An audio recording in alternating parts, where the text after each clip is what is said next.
Hello students, in the previous video we learnt about the concept of bonding in coordination compound and we learnt about valence bond theory.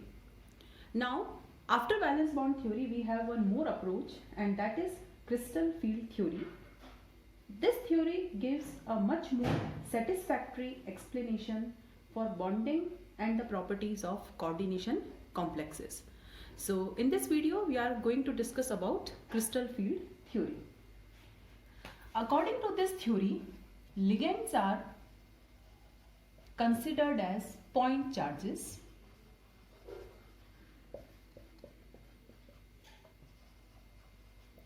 and metal ligand bond is considered as purely ionic bond or electrostatic.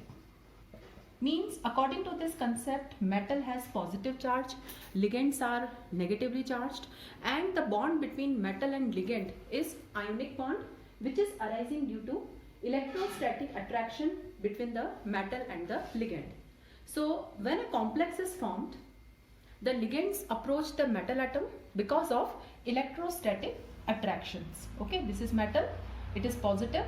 Now ligands are negative or neutral with lone pair. So ligands are approaching metal because of this electrostatic attractions.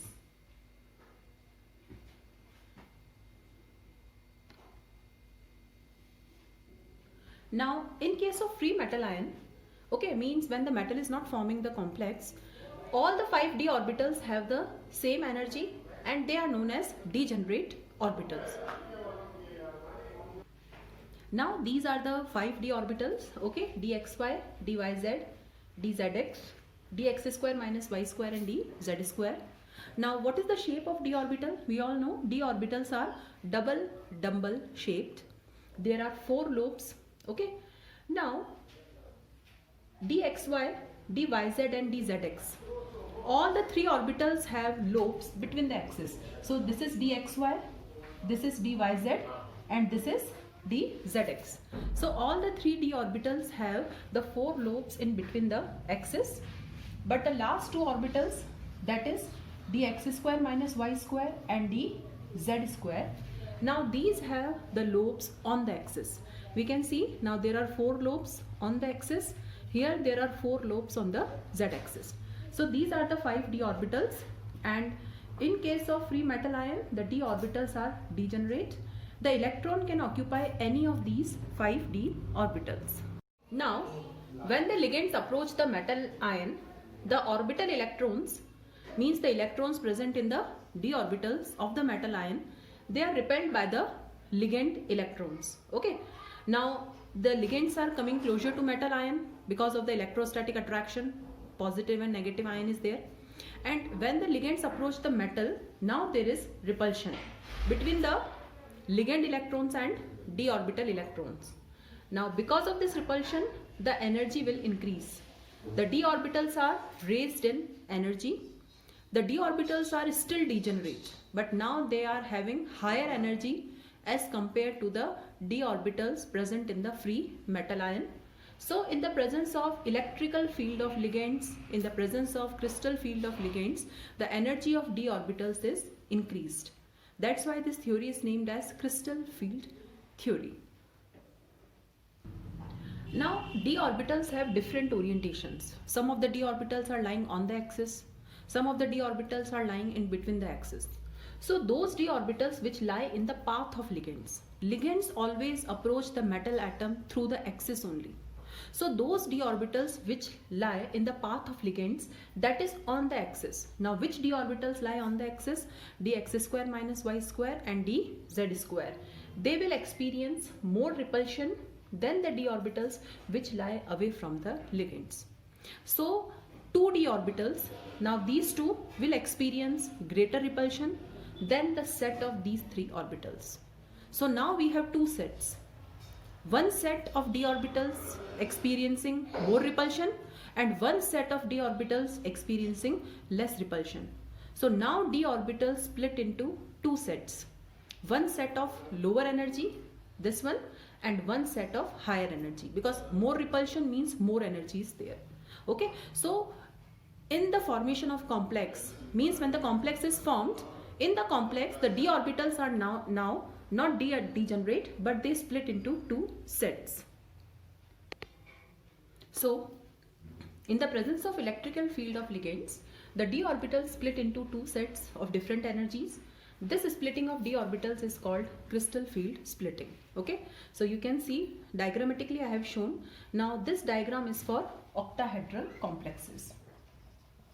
Okay, so this diagram shows crystal field splitting in octahedral complex. Now these are the d orbitals in free metal ion. Now you can see the 5d orbitals are degenerate. In the presence of ligands, the d orbitals are raised in energy, but still they are degenerate only. Now in the presence of ligands, the splitting is there. Now the d orbitals split into two sets, one set of lower energy and another set of higher energy. This set is known as T2G. Okay, and the upper set is known as EG. G means Girard, that is related to symmetry. Okay, so you can see the splitting is there. So crystal field splitting always occurs when the complex is formed. Now the energy difference between the two sets is known as delta O. Okay, so what is this delta O? This delta O is known as crystal field splitting energy.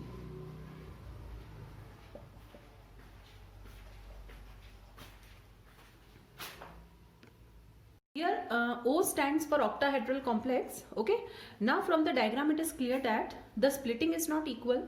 Okay, now you can see there is one dotted line. Okay, this dotted line is known as barycenter, and these two orbitals are raised in energy by 3/5 times of delta O, and these three orbitals are 2/5 times of delta O.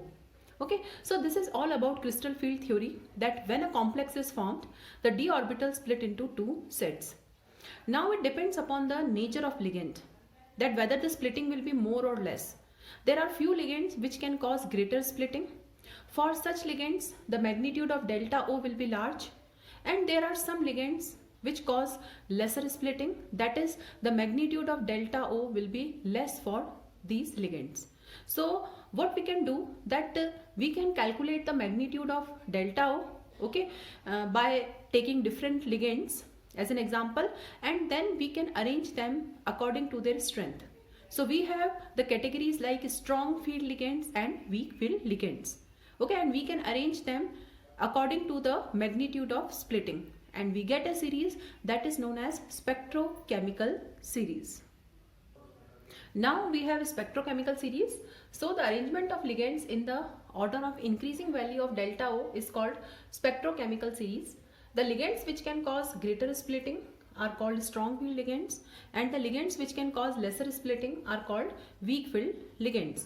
And this is the arrangement of the ligands. Now you can see I minus is the weakest ligand and carbon monoxide or carbonyl is the strongest ligand. Okay, so these are the weak field ligands and these are the strong field ligands.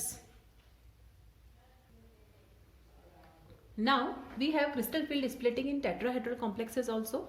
Now in tetrahedral complexes the splitting is reversed. Now these two orbitals, okay, they are raised by lesser amount of energy, and these three orbitals are raised by more amount of energy. Means definitely these three orbitals lie in the path of ligands in case of tetrahedral complex. Okay, so for octahedral and tetrahedral complexes we have the splitting diagram. Okay, and the energy difference between the two sets, here it is delta T. T stands for tetrahedral. Now let's come to the main point, that how crystal field theory can explain the properties of complexes. So now we are discussing the electronic structure and properties of complexes according to crystal field theory. Okay, suppose the complex is D1. Now what is the meaning of D1 complex? D1 means there is one electron in the d orbital. Now already now this is for octahedral complex. Okay, so already the d orbitals are split into two sets. Now if the complex has one electron in d orbital, definitely it will move to the lower set because it is of lower energy. So the configuration is T2G1. Suppose if D2 complex is there, D2 means there are 2 electrons in d orbitals, so they will occupy the lower set. So the configuration is T2G2. And suppose it is 3, so the configuration is T2G3. Okay, so if 3 electrons are there, they will occupy the lower set, whether it is strong ligand or it is weak ligand. Okay, so these 3 configurations, D1, D2 and D3, these are same for strong as well as for weak. But if the complex has D4 configuration, so now suppose this is delta O is more. Now delta O is more means a strong ligand is there. Okay, so there are 2 possibilities now. So if the ligand is strong, the magnitude of delta O is more, so all the 4 electrons will occupy the lower set. So the configuration is T2G4. But suppose if the possibility is this, that this value is less, okay, means the ligand is weak. And if the weak ligand is there, then the first 3 electrons will occupy this, and now the 4th electron will occupy this. So the configuration is now T2G3 Eg1. So if the complex is D4, the configuration is different for strong field ligands and for weak field ligands. For strong ligands, the pairing is done first in the lower set, but for the weak ligands, first all the orbitals are singly occupied and then the pairing will be done.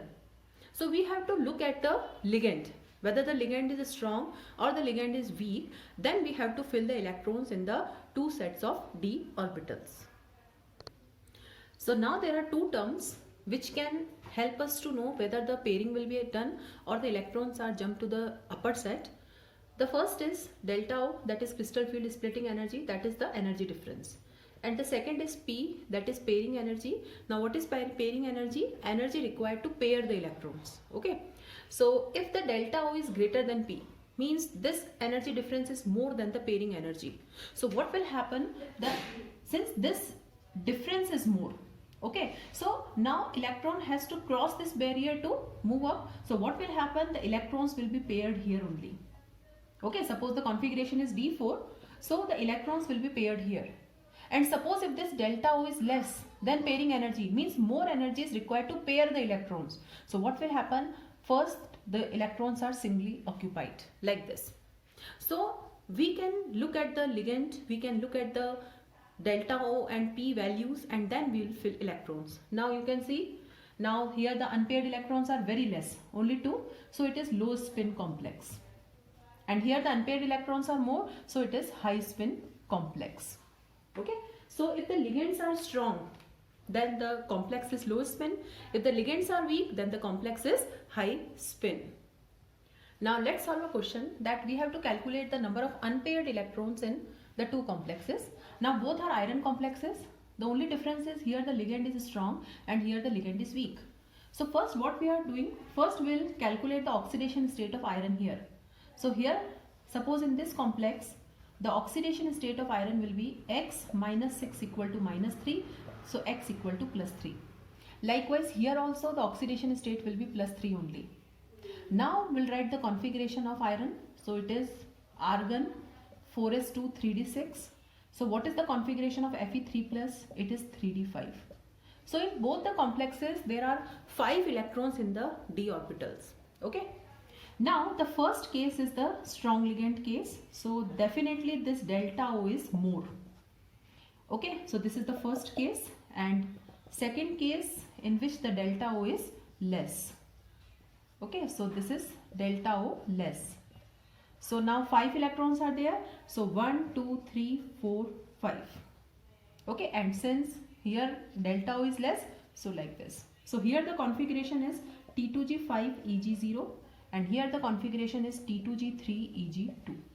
So how many unpaired electrons are there now? 1. Okay, so here the unpaired electron is 1 and here the unpaired electrons are 5. It is low spin, it is high spin, it is less paramagnetic, it is more paramagnetic. So this is the most important advantage of CFT, that it can predict the magnetic nature of the complex. With the help of CFT, we can actually find out what is the magnetic nature of the complex, whether it is paramagnetic or it is diamagnetic. Now, the next important advantage of crystal field theory is it can explain color of the coordination compounds. Okay, most of the transition metal complexes are colored in solid state or in aqueous solution. For example, potassium permanganate, potassium dichromate. Okay, these are complex compounds and they are colored. Now, what is the reason of color? Color is because they are absorbing visible light from the electromagnetic spectrum. Now, when light falls on the complex, the electrons are excited from lower set of d orbital to higher set. Okay, and remember one thing, the color is there because of the unpaired electrons. So those complexes in which all the electrons are paired, they will not show any color. So the complexes which have unpaired electrons, so what will happen, the unpaired electrons are excited from lower set of d orbital to higher set, and this is known as dd transition. Now you can see in the diagram, the electron is present in T2G set. This is the sunlight or visible light. Now the electron is excited to EG set. Now in the excited state, the electron is unstable. Ultimately it will return back, and whenever the electron is returning back, it will emit color which is complementary to the color absorbed.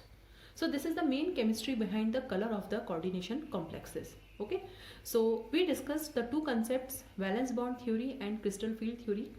Both the theories have their own advantages and disadvantages. Okay, this is the latest theory, crystal field theory, and it can successfully explain most of the properties of complex compounds.